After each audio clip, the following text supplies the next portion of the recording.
everyone, and welcome back to another edition of what Snail is calling a mile in Kyle's shoes. And what I am still trying to figure out is, with this being our second episode, what kind of shoes does Kyle Dubas actually wear? If he wears shoes at all, he could be walking around PPG Paints Arena or the Cranberry Performance Center. He could be walking around barefoot. We just have no way of knowing. So until we find that answer, we are back with another episode of A Mile in Kyle's Shoes. We're going to talk about some fun hypothetical scenarios that Snail has given me, just me this week. Garrett Bahana, Robbie is unavailable, so it's just Snail and I talking about some fun hypotheticals here. With that said, Snail, I will turn it over to you as we continue to try and figure out what kind of shoes Kyle Dubas actually wears. Dude, the thought of him walking around PPG paints in bare feet is just like so disturbing to me. Could you imagine like you're using like the bathroom in the stall next to you, you just see bare feet and you go to wash your hands and Kyle walks out and kind of like pops his collar and washes his hands. It is kind of like, trust me, I have no doubt that like the sanitation and the janitorial staff at PPG Paints Arena are wonderful people, but it is quite disgusting when you sit down and like, now that those words have come out of my mouth, I have to sit with them and think about them.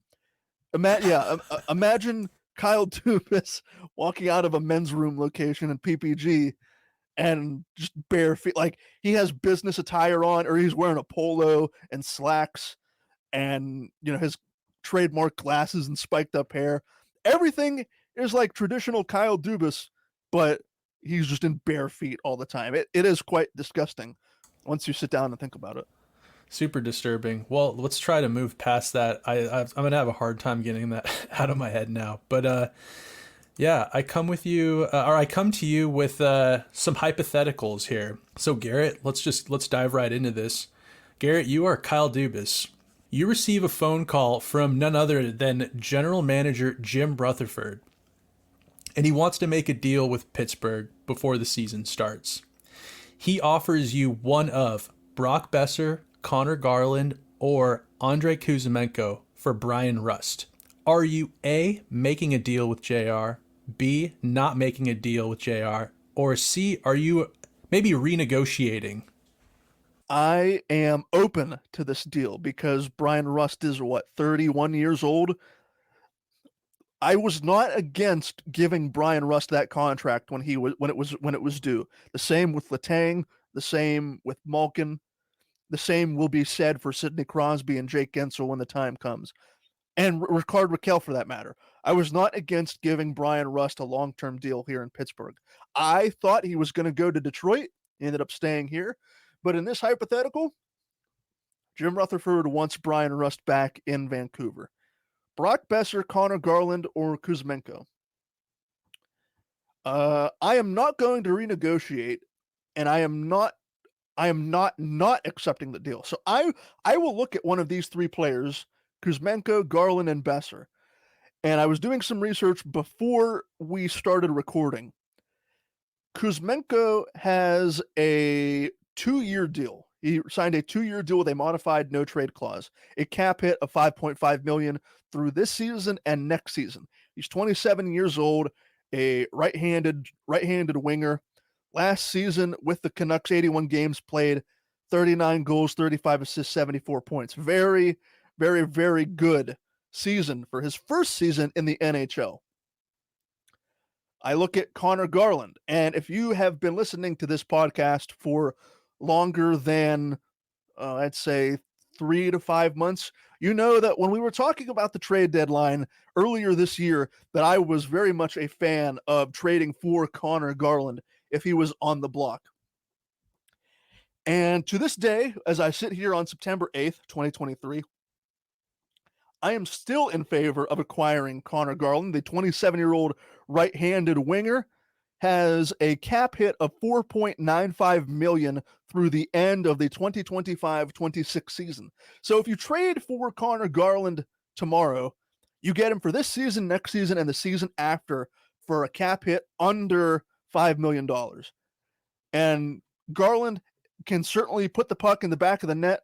with the Canucks last season, 2022-23, 81 games played, 17 goals, 29 assists, 46 points, 83 goals scored in 322 games played, I think is a more than capable top 9, even potentially top 6 winger.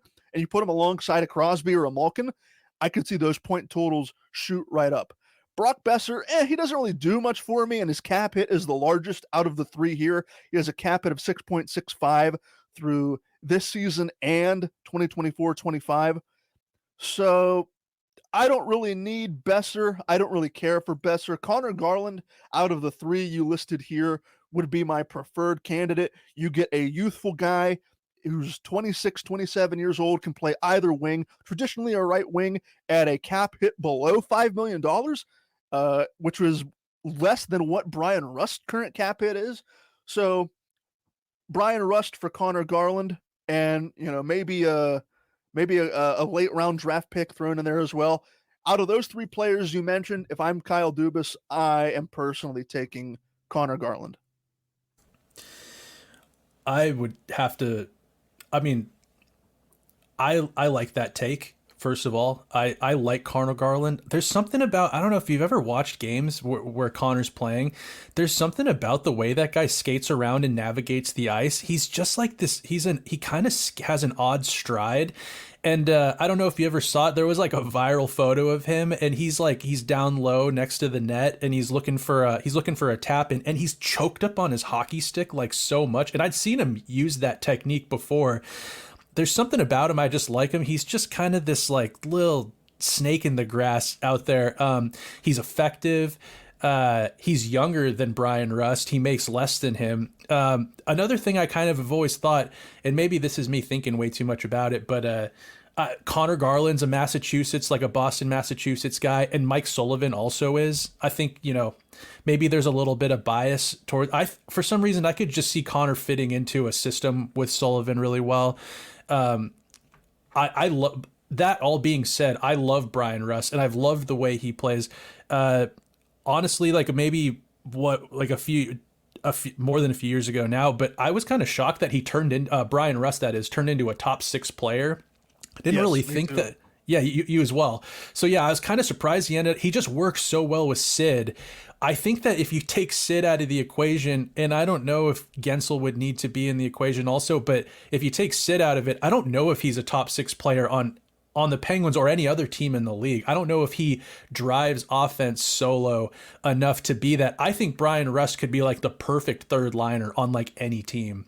What do you think? It's hard because, I mean, look, I believe even without Sidney Crosby, Jake Gensel is one of the best pure goal scorers in the league. But with that said, of course it's not going to hurt when you have one of the best players of all time centering your line with Sidney Crosby. So is Brian Rust's success a byproduct of Sidney Crosby's greatness? The same argument could be had for Jake Gensel as well. Like you mentioned, and it still to this day eludes me how to describe how Brian Rust transformed his game from a mid-round draft pick, and he really, even before he came up to the NHL level and he was a bit player and started really contributing during those championship runs, and he's been an integral part ever since. Before he came up here with Mike Sullivan, I had no idea who he was. I didn't even know he existed. And it's just between him, Gensel, Connor Sherry, I may be missing a couple of other of Tom Kuhnackel, Scott Wilson, yeah, another one. All of those guys that came up from Wilkes-Barre around the time that Mike Sullivan was promoted to the NHL head coach. I did not know any of those guys existed, to be quite honest with you. And I'm focused on the Pittsburgh Penguins, not the Wilkes-Barre Penguins. And at that time, I wasn't focused on the development of a bunch of mid to late round draft picks, because you assume mid to late round draft picks aren't really going to develop into bona fide top 6 forwards. So to see Brian Rust's transformation and Jake Gensel's transformation into premier top 6 forwards in the league, sure, like I said, it's never going to hurt when you have Evgeny Malkin or Sidney Crosby as your center. And that's always going to be the case. Point totals might be a little bit skewed because you have one of those two guys as your center. But at the same time, I'll end it by saying, take nothing away from the game that Brian Rust has developed for himself, and the same for Jake Gensel, because they have both proven to be integral parts of that top six, with or without Crosby. For sure. And I think, God, when I think of Rust and why it like stings to even bring up this hypothetical, I love Brian Rust, the Rusty Razor. Dude, the playoff runs, the back-to-backs, I mean, he really made his name for himself in the playoffs. I think in 2015-16, he had 6 goals, and then in 16-17, he had 17 goals, 6 goals and 3 assists, and then the next year 7 goals and 2 assists. Like, he kind of, for being someone that, like you said, was a mid-round draft pick and we had never heard of before, and not really paying attention to the Wilkes-Barre Scranton Penguins, he kind of popped off and was clutch. Like, I think some of the timing of those goals that he scored, it wasn't like these were blowout games where he was scoring. If I remember correctly, he had some like pretty big goals. But with all of that said, I think if we're looking to the future and making the team better in this hypothetical, I would 100% piggyback what Garrett said, and I'd probably go for Connor Garland. I think Connor Garland is a super intriguing winger out in Vancouver. I've always been curious too about when is a trade going to swing between the Penguins and JR out in Vancouver? Has it happened yet? It hasn't happened yet. I thought it was going to happen at this past trade deadline between Hextall and Rutherford, because at that point, I think the Canucks were having a fire sale, and really their season was just a disaster class, and they were selling off basically just about everything. I thought Connor Garland was going to be that guy that Hextall was going to go after, and it never materialized. But at this point, between Rutherford and Patrick Alvin, I would not be surprised if Kyle Dubas goes to one of those two over the next 6 to 9 months, whenever the trade deadline is, next March or whatever. And if the Canucks are struggling again and the Penguins are on the playoff bubble with a chance to make the dance again, then if the price is right, then come on down. 100%. Were you shaking in your boots that there was going to be a Miller? They were going to connect on JT Miller? That's right. That's who it was. I couldn't think of the name. Yeah, I don't know how in the world the Penguins would have fit Miller under the salary cap unless the Canucks were retaining salary. And I don't think at the time the Canucks were interested in retaining any of the salary. But now it's like the JT Miller trade discourse and the rumors we're so far removed from that now with the acquisition of Carlson and how close the Penguins are up against the salary cap that I don't think it could even happen, even if they wanted it to. No, not with his new contract kicking in. There's no way. I'm so glad that didn't happen. At the time, I think when it was getting down to the trade deadline, I was like so desperate for like a playoff berth that I was just like, just do it. Just sell whatever you need to get that extra little bit of he provides a little grit. So I would say a little bit of grit and a little bit of, and a lot of offense from a guy like him. And I was like, let's just do it. Sell your soul now. Let's make the playoffs. But looking at it now, getting Carlson, one of the trades that I'm glad never happened. All right, we'll move on here. Garrett assuming the role, continuing to assume the role here of Kyle Dubas. Kyle, you are closing in on signing Tomas Tatar to a PTO, but Tomas Tatar puts up the stop sign and he declares he doesn't want the PTO. He thinks his reputation and what he's accomplished in the league, with all of that, he deserves a one year, one way guaranteed contract. And you're into it. You want to add this extra bigger offensive winger to your roster, adding that depth, but you got to move some money out in order to fit him under the cap. I'm curious, who is out and why? Or are you passing on Tatar? This may not be the answer you were anticipating, but if Tomas Tatar and my representatives reach a contract stalemate, I am letting him walk. Wow. And right now, given the Penguin salary cap situation, 1 year, $1 million, it could definitely work if you shuffle a couple of contracts and send a couple of guys down to the minors. I'm sure it could work. But I am not losing sleep over not signing Tomas Tatar. There are definite concerns about the scoring depth when it comes to the bottom six. I'm looking at a projected depth chart right now on Cap Friendly. So even with Jake Gensel's injury, let's say the season starts with Sidney Crosby, Brian Rust, and Riley Smith on the top line. Let's say Evgeny Malkin gets Ricard Raquel, and we'll say, according to Cap Friendly, Matt Nieto is the starting left winger alongside Evgeny Malkin. Maybe that could be Drew O'Connor as well. Drew O'Connor is on the third line, according to Cap Friendly, with Jeff Carter and Noel Achari. And the fourth line consists of right now Rem Pitlick, Lars Eller, and Vinny Hinostroza. Again, these are all cap-friendly projections. This is not confirmed by the team in any way, shape, or form. That bottom six, and we knew this going into the season, it was going to be an emphasis on defense and limiting the amount of goals against. Where are you going to really find that offense in the bottom six? You could argue, and you would be justified in arguing that you maybe won't get that offense from the bottom six. Maybe you have to rely too heavily on the top six scoring, Malkin, Rust, Gensel, Smith when he's healthy, all those guys. But if there's a contract impasse with a guy like Tomas Tatar, who still hasn't been signed to this point, and to my knowledge, he has not been given a PTO with any other team in the National Hockey League, I am not going to lose sleep over not having Tomas Tatar on my roster. I think Tomas Tatar would be an excellent addition to the team, and he would surely provide offense in a bottom six role, but he is not a game breaker. It's not a make or break that I need for my team. If I'm Kyle Dubas, looking at the roster I have on paper right now, I am comfortable with the team I have to start out.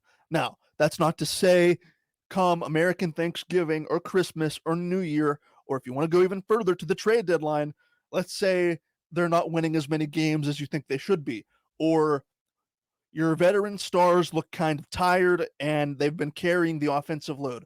Then I will survey the landscape at that time and see what's available for a potential trade. But I'm not going to overexert myself, and I'm not going to lose sleep over maybe or maybe not having a guy like Tomas Tatar on my team. I like that answer. I think right now this isn't Chell GM mode on easy. I think moving money out right now is just harder than it's maybe not ever been, because we've been in we had COVID and we've been in some teams have been cap strapped for years now. But it takes two to tango to get players on and off your roster. And I think that moving out someone for Tomas Tatar, of course I would love to have him on the team, but the trouble to try and move money out and make trades and potentially have to give up. I mean, I don't know. Would you have to give up somebody you really don't want to give up to add him? It's not, like I said, it's not Shell easy mode, GM mode on easy, where you can just pick a couple of fringe players that may or may not even see an NHL game and move them out and move in a player like him. I've been sitting on this theory also that I think that the Penguins have long moved on from Tomas Tatar. I think that things got close for a second there when we kind of heard that Tomas Tatar and Dubas were in talks. This kind of smells like a Lou Lamoriello thing. Like you never know who Lou's signed until like pretty much like right before it's either camp starts or when players start showing up. I think that the Islanders have been looking for a little bit of offense. They have a little bit of trouble putting pucks in the net, and I'm thinking this kind of smells like maybe the Islanders have pounced on this guy. So my thoughts, I agree with Garrett that I think that if you get to a stalemate, I really like how young the team has gotten. I don't think that you're going to move heaven and earth to bring in an aging winger like Tatar and have to really struggle to find the right guys to move out just to make this happen. I think the top six is great, and I think that the bottom six is much improved. Yeah, just to put a bow on it, I'll agree. You won't have to do too much cap wrangling, too much of sending up and sending down. the roster the Penguins have now, I think, will be a competitive one. Are they the best team in the Eastern Conference? No, not by a long shot, in my opinion, at least. But they will be a vast improvement. That much I can almost guarantee. And at the very least, they will be entertaining to watch, which when I tune into a game at 7 or 7:30 at night on a Tuesday, that's what I want to be. I want to be entertained. Of course, I want my favorite team to win, but judging by what we had over the last 2 years under Ron Hextall, how it became a chore to watch the Penguins, basically, I will take what has happened over the last 5 or so months with Kyle Dubas, 8 days out of 7. Agreed. Much improved roster, with or without Tatar. All right. So this is my third and final hypothetical here. So Garrett, also known as Kyle, you and Jason Spezza are chilling this Sunday. You're going to be dipping into your signing bonuses to throw massive coin on the Steelers game this weekend. Who do you like? Who are you taking, and why? Oh boy, who am I taking? Well, when I was not Kyle Dubas, when I was not playing the role of Kyle Dubas, I had this discussion with my best friend just last night. As we're recording this on Friday, the last night was the start of the NFL season, and we were talking about the Steelers game on Sunday. I told my friend that the 49ers would beat the Steelers 23-20. I am a natural pessimist when it comes to my Pittsburgh sports fandom. I am mentally and emotionally programmed to expect the worst result so that when the best result comes and the Steelers do upset the 49ers on Sunday, I can be even more pleasantly surprised and say, hell yeah, the Steelers beat the 49ers. They beat one of the best defenses in the NFL last season. But as of right now, if I'm putting money on that game, I will say the 49ers will win it, and it will be a close game. It will still be a close game. I don't think a lot of offense is going to be scored between both teams. Both teams are still going to try, and it'll be a couple of weeks before I think you see really most offenses around the NFL at full speed. So I'll say I'm going to keep what I said at the start, and I'll say 23-20 San Francisco. As much as it pains me as a Steelers fan, my pessimistic nature gets the best of me, and I'm going with the 49ers. Well, as far as my take on this, I mean, let's just be honest. I'm not. I guess in this I'm Kyle Dubas. So, Garrett, enlighten me as Kyle Dubas. Who is the quarterback again for the Steelers? The quarterback for the Pittsburgh Steelers, according to my research, is former University of Pittsburgh quarterback Kenneth Pickett. And how do we feel about Kenneth Pickett in Pittsburgh? Well, the thing about Kenny Pickett, especially if you have an allegiance to the Pitt Panthers, like so many people in Pittsburgh do, is well, through hell or high water, they're going to support Kenny Pickett. And I'll take my Kyle Dubas shoes off for this, and I'll speak as Garrett, and I'll say that my collegiate allegiance lies with the Penn State Nittany Lions, not with the Pitt Panthers. So seeing a former Pitt product lead the Steelers to the promised land, really, Kenny, if he can win us a Super Bowl, I don't care if you come from coastal Carolina, Hawaii, or anywhere in between. As long as you can win me a Super Bowl, I don't care where you went to college. But because Kenny Pickett played 4 years at Pitt, because he was drafted by the Steelers, the Panthers and the Steelers share the same stadium, some of the same equipment, same rooms at Acrisure Stadium. There's going to be a natural romance between Kenny Pickett and a lot of those fans. So Everybody wants Kenny to succeed, and I want Kenny to succeed. I want the Penguins, or not the Penguins. We talk about the Penguins too much. I want the Steelers to get back into the postseason this year and hopefully challenge the Ravens for the AFC North Championship. Okay. Well, I think it's all Steelers this weekend. I think that Kenneth Pickett is going to squash Brock Purdy. I see here that is his name George Kittle? George Kittle, yes. I'm not sure if he's playing or not. He is the premier tight end for the 49ers. So I see that he's questionable with a groin, and as we saw, I don't know if you saw last night with Kansas City not having Kelsey. Is it Travis Kelsey? Not Yes. having not having Travis Kelsey. I mean, they lost the game, not by a whole lot. They I believe it was 21-20, and if I think that maybe. I don't know if George Kittle plays as big as an impact as Travis Kelsey, but I'm picking the Steelers.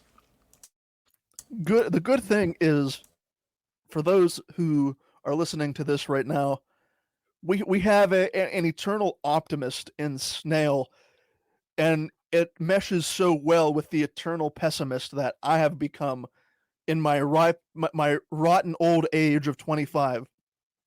I've just come to expect the worst out of sports. So like I said, when the good things happen and championships are won, I can feel better about myself after the fact. Eternal optimism. I like that. So I've mentioned this a little bit. I haven't tuned into a ton of football for a couple of years. The Seahawks. I couldn't stand Russell Wilson. But this year, I'm watching football again, boys. Like, I am going to be watching games. I'm going to be tuning in every Sunday or Monday or Thursday. And my fandom is up for grabs this year. I am not attached to the Seahawks by any means. I'm going to be riding the Steelers. I'm going to be cheering for Kenny Pickett and my man Mitch Trubisky. Go Steelers. Look at that. We have a Pacific Northwest native in Seahawks country saying his allegiance is up for grabs, and he could potentially be cheering for an NFL team.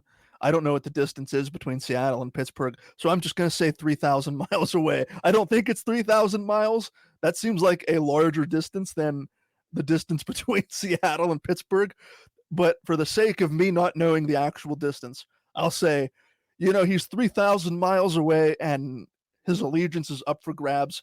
Can the Steelers do right by Snail and convert him into a fan of the black and gold? There's a thing that we do here in Pittsburgh. I'm speaking as Garrett again. There are a couple of traditions. Well, we have a lot of traditions, especially when it comes to the football team. There is a song that is played at Acrisure Stadium, formerly Heinz Field. The song is called Renegade, and it's from the band Styx, Styx. This song, Renegade, is the equivalent of the United States national anthem for Steelers fans. Renegade is played in the stadium when the Steelers need a big third down stop to try and swing momentum, or they're driving down the field like they're on the 25-yard line and they have to get into field goal range to win the game. Renegade is one of those traditions that I know Snail won't be in Pittsburgh, but I know he utilizes YouTube and watches a lot of highlights. So I'm telling you now, your homework for whenever we record next, whether it's the mailbag or another one of these episodes where we try and figure out what shoes Kyle wears, I want you to YouTube Renegade Pittsburgh Steelers on YouTube, and that will give you a glimpse into what life is like as a Steelers fan. I will. I had no idea that was a thing. I'm super naive to it, but I'm going to check it out and see if I can witness the madness that happens over. And you said it's not called Heinz Field anymore? It was called Heinz Field for the longest time. We had massive Heinz ketchup bottles adorned at the top of the stadium. And it was great because Heinz was a local Pittsburgh, recognizable Pittsburgh brand that the naming rights went up for grabs last year, the year before, and some weird insurance company called Acrisure ended up taking the naming rights, and now everybody hates the name of the stadium. It's called Acrisure Stadium instead of God, Heinz Field. Yeah, it's that's so corporatized. dumb. Yeah, it's awful. It's like, why even do? No one wants your name over Heinz Field, I'm sure. Like, I No, mean, even just like listen to the like, even when they're placing their bid to take the naming rights, there's no way that they're even hyped on it. Like, there's no way they can be like, that has like a nice ring to it. Heinz Field, Pittsburgh, Heinz ketchup, Heinz condiments, or whatever. That's a shame. I still call it Heinz Field, and it's funny. Uh, People who are older than me, my parents' age and those before, they always have a thing. The prior stadium before Heinz Field was built was called Three Rivers Stadium, and I'm sure there are people older than me, much older than me, who still call the stadium in Pittsburgh Three Rivers Stadium instead of Heinz Field. Well, I will continue to call it Heinz Field. That's what I grew up with, and that's what I'm going to continue to call it. I will I will back that as a Pittsburgh podcaster. I will not let that tradition die. Also, just quickly back to the hypothetical here with Kyle and Jason Spezza throwing massive coin on the game. Like, do you think that they like care about like? Do you think that coming here, like, if I'm Kyle, am I coming in and being like, "Go Steelers," or is my allegiance still with the Toronto Argonauts of the CFL, who are having a hell of a season, by the way? I know precisely zero things uh, about Canadian football to the CFL, but considering that Kyle Dubas is an Ontario native, I don't know if he would. I don't know if he would convert. I mean, maybe he doesn't have an NFL allegiance. Maybe his allegiance is up for grabs, just like yours. I I don't. I just don't know. It would be amazing to see Kyle Dubas waving a terrible towel at a Steelers game, though. Oh, it's got to happen if he cares. But I mean, maybe he's a Bills fan. Oh no, he could be too. He's Because close to the border. yeah, Those dudes up there in Canada, I feel like it's either like Detroit Lions or it's Green Bay Packers or it's yeah, Buffalo. yeah. Depending on the location of where you are in Canada, I would not be surprised if that were to be the case. Oh, I hope now that you said that and you spoke it into existence, I hope that's not the case. Well, if I'm Kyle, like I am in this instance right now, I am getting Kenny Pickett's jersey tattooed on my inner thigh, and I'm finding myself a terrible towel, and I'm wearing it as a cape this Sunday as I dive into a plate of wings and probably lots of beer or something like that. Good, because Kyle is definitely going to need it before the preseason kicks off later this month and then the regular season. Yep. Well, that's all the hypotheticals I had for you. This was fun. Thanks again, Garrett, for allowing me to keep this hypothetical segment going.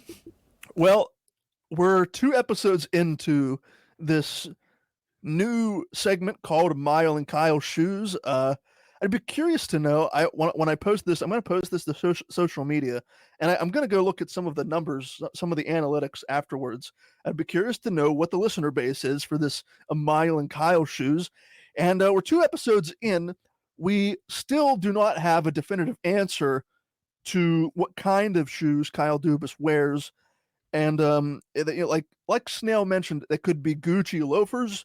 They could be 50-year-old New Balance dad shoes with high white tube socks. They could be flip-flops, or he could be bare feet trotting around through PPG Paints Arena.